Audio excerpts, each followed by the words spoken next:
हम अपने जान के दुश्मन को अपनी जान कहते हैं, मोहब्बत की इसी मिट्टी को हिंदुस्तान कहते हैं, हिंदुस्तान कहते हैं। जो दुनिया में सुनाई दे उसे कहते हैं खामोशी, जो आंखों में दिखाई दे उसे तूफान कहते हैं। जो ये दीवार का सुराग है साहब, जो ये दीवार का सुराग है, चाइना अमेरिका पाकिस्तान साजिशों का हिस्सा है, मगर हम इसे अपने घर का रोशनदान कहते हैं, अपने घर का रोशनदान कहते हैं। करेक्ट सम्मानित हमारे मुख्य अधिकारी डॉक्टर आर.के. रथ सर और सभा में उपस्थित सभी गणमान्य व्यक्तियों को मेरे तरफ से 74th रिपब्लिक डे की बहुत बहुत शुभकामनाएं। मैं मासूमा शबनम देश प्रेम और राष्ट्रमान के उपलक्ष्य में अपने कुछ विचार आप सभी के साथ साझा करना चाहती हूँ। आजादी का असली मतलब वही समझ सकता है जिसने कभी गुलामी की हो। हम सौभाग्यशाली है कि हमने स्वतंत्र भारत में जन्म लिया। यूं तो आजादी की लो 1857 में ही जल चुकी थी, जो विशाल बच्चे 1947 में हमारे देश को आजाद कराए।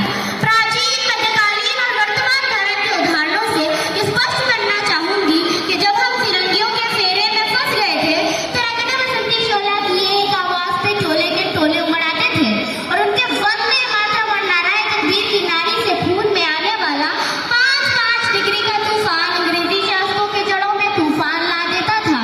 लोग मर जाते थे, मिट जाते थे, फांसी चढ़ जाते थे, तो वो भी अपनी देशभक्ति साबित कर रहे होते थे, क्योंकि ये उस दौर की देशभक्ति की कसौटी थी। उसके बाद 62, 65, 71 के युद्धों में अपना सुहाग गवा देने वाली औरत जब घर के हालात ये हो जाया करते थे कि प्यार भी भरपूर गया, मांग का सिंदूर गया, नन्हे नानी की चली गई, छोटी छोटी बेटियों की चोटियां चली गई, बाप की कमाई गई, भाई की पढ़ाई गई, ऐसा एक विस्फोट हुआ पता ही चला नहीं, पूरे जिस्म की कहीं बोटियां चली गई और आपके लिए एक आदमी मरा है साहब, किंतु मेरे घर की तो रोटियां चली गई, मेरे घर की तो रोटियां चली गई। वाले हालात पैदा हो जाने के बावजूद एक माँ अपने बेटे को सड़क पे दुश्मनों की धज्जियां उड़ाने के लिए भेज देती थी और उसे पत्र लिखाकर ये भेजा करती थी कि अम्मा ने खत लिखा है बड़े ही चाव से, पुत्र मेरे ना घबरा जाना, एक इंच भी पीछे ना हटना, चाहे इंच इंच कट जाना, चाहे इंच इंच कट जाना। इस तरह पूरा परिवार अपनी देशभक्ति साबित कर रहा होता था। तब देश बलिदान मांगता था, तब देश लड़ जाने को कहता था, तब देश मर जाने को, मिट जाने को, फांसी चढ़ जाने को कहता था, किंतु आज देश लड़ जाने को नहीं कहता, आज देश मर जाने को, मिट जाने को, फांसी चढ़ जाने को नहीं कहता, बल्कि मेरे विचारों में यदि वो आदमी अपना काम पूरी मेहनत, पूरी ईमानदारी और पूरी लगन से करे ना, तो वही सच्चा देशभक्त है। मैं नहीं मानती कि फेसबुक या व्हाट्सएप की डीपी को 3 रंग में रखना ही देशभक्ति है, और अगर आप कहेंगे साल में 2 बार आप तिरंगा ले लेना देशभक्ति है, तो मैं पूछना चाहूंगी फुटपाथ पे रहने वाला वो बच्चा ट्रैफिक की चाव में नंगे पाँव में जब तिरंगा बेच रहा होता है तो क्या ऐसे आप उसकी देशभक्ति कहेंगे? कि उसकी देशभक्ति नहीं, उसके पेट के भूख की शक्ति है जो उसे ऐसा करने पे मजबूर कर रही है। क्योंकि न मस्जिद को जानते हैं न शिवालों को जानते हैं, न मस्जिद को जानते हैं न शिवालों को जानते हैं, जो पेट के भूखे होते हैं ना वो सिर्फ भोजन के निवालों को जानते हैं, वो सिर्फ भोजन के निवालों को जानते हैं। अपने परिवार, अपने देश, अपने राष्ट्र के लिए समर्पण का भाव है देशभक्ति, और हर देशद्रोही के जीवन में आने वाला तूफान है हमारी सच्ची देशभक्ति, ताकि हर देशद्रोही ये समझ सके कि अगर तू परिंदा है तो ये आसमान तेरा है, अगर तू दरिंदा है तो ये शमशान तेरा है, भाईचारगी से रहना है तो रह इस जमीन में, वरना ये कब्र भी तेरी है और यही कब्रिस्तान तेरा है और यही कब्रिस्तान तेरा है। लेकिन एक देशद्रोही से ज्यादा देशभक्ति तब बहुत होती है जब एक बेटा अपने बूढ़े माँ बाप को वृद्धाश्रम की चौखट पे छोड़ आता है। करावती है वो देशभक्ति जब मुसीबत में फंसे लोगों की जान बचाने से ज्यादा हम सेल्फी लेके अपने लाइफ बढ़ाने में व्यस्त रहते हैं। आज के इस दौर में वो युवा जिनके ऊपर जिम्मेदारी थी अपने देश, अपने समाज, अपने राष्ट्र की आशाओं को बांधे रखने की, वही युवा अब 4x4 इंच की छोटी सी स्क्रीन में अपने कोमल उंगलियों के गुजरन माध्यम से अपनी भावनाओं की मूर्ति भेज रहा है। 4 बोतल वोडका काम मेरा रोज का ने भारत का भविष्य तबाह कर रखा है। हम ना जैसे समाज में जीते हैं जहाँ पत्थर की मूर्त को लगते हैं 56 भोग और भूखे नंगे तड़पते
गाता रहेगा। हमारे समाज का शिक्षित वर्ग दिल्ली के रास्ता काटने पे खड़े हो जाना, अपने धर्म अपनी जाति को ऊंचा मान के दूसरों के धर्म की अवहेलना करता रहेगा, तब तक ना तो इस देश से अंधविश्वास खत्म होगा और ना ही हमारा राष्ट्र निर्माण संभव होगा। हमारी संस्कृति हमारी सभ्यता को दुनिया ने शीश नवाया है तो आस्था के नाम पे हमने के अंधविश्वास फैलाया है। मैं बता दूं, हमारा राष्ट्र निर्माण तब संभव होगा जब इस देश में महिलाओं की पूजा नहीं उनकी इज्जत की जाएगी। राष्ट्र निर्माण तब संभव होगा जब हम जाति के दर्द से नहीं बल्कि समाज शिक्षा का अभ्यास करेंगे। राष्ट्र निर्माण तब संभव होगा जब स्वच्छ अभियान में केवल सरकार नहीं बल्कि सड़क पर चलने वाला हर एक नागरिक हाथ बटाएगा, स्वच्छ भारत को दिल से अपनाएगा। असल मायने में हमारा राष्ट्र निर्माण तब संभव होगा जब एक गरीब बच्चा मध्याह्न भोजन के नहीं बल्कि यानर चल के लिए सरकारी स्कूल के चौखट पे कदम रखेगा। और हमारा राष्ट्र निर्माण तब तक संभव नहीं होगा जब तक एक नागरिक नैतिक रूप से सतीन, चरित्रिक रूप से भ्रष्ट, मानसिक रूप से दिवालिया, आधार्मिक रूप से अंधा, राजनीतिक रूप से गंदा, संचित मान्य मूल्यों की आंकड़ों में जिन निश्चित पे अखंड भारत को खंड खंड करता रहेगा, तब तक हमारा राष्ट्र निर्माण संभव नहीं होगा।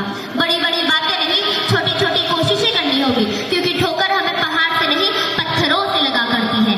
I being an Indian, I being a student, I being a simple daughter of this motherland feel proud to be an Indian। और मैं सैल्यूट करना चाहूंगी सड़क पे दिन रात हमारे रक्षा के लिए खड़े हर उस जवान को, यहाँ की पुलिस प्रशासन और किसान को और इस देश के हर सेवा को जो अपना काम पूरी मेहनत पूरी ईमानदारी और पूरी लगन से करे, जिनके बिना राष्ट्र निर्माण की कल्पना करना भी असंभव सा लगता है। और आज इस मंच पे पूरी जिम्मेदारी के साथ मैं भारत की बेटी ये कहती हूँ कि हमारा राष्ट्र निर्माण तब संभव होगा जब हम सब, मैं आप हम सब मिलकर प्रयास करेंगे, क्योंकि हमारे देश की जिम्मेदारी नहीं है हमें आगे ले जाने की। हमारी जिम्मेदारी है अपने देश को आगे ले जाने की, अपने समाज को आगे ले जाने की, अपने राष्ट्र को आगे ले जाने की, अपने वतन को आगे ले जाने की। तो अंत में मैं बस इतना कहना चाहूंगी कि मेरा हिंदुस्तान महान था, महान है, महान रहेगा। होगा हौसला सबके दिलों में बुलंद, एक दिन पाकिस्तान भी जय हिंद कहेगा। पाकिस्तान ही क्यों, सारा जहां जय हिंद कहेगा, क्योंकि सारे जहां से अच्छा हिंदुस्तान हमारा, सारे जहां से अच्छा हिंदुस्तान हमारा। हम बुलबुलें हैं इसकी, ये गुलिस्तान हमारा, ये गुलिस्तान हमारा। शुक्रिया, जय Hind.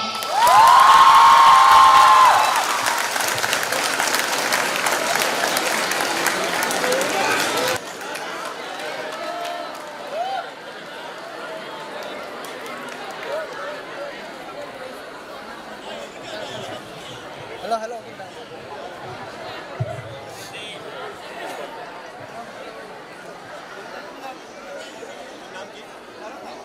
Yes, I do agree that everybody present over here has not integrated with me that the little princess delivered very well over here, very confidently and in a very magnanimous way that she has amazed everyone.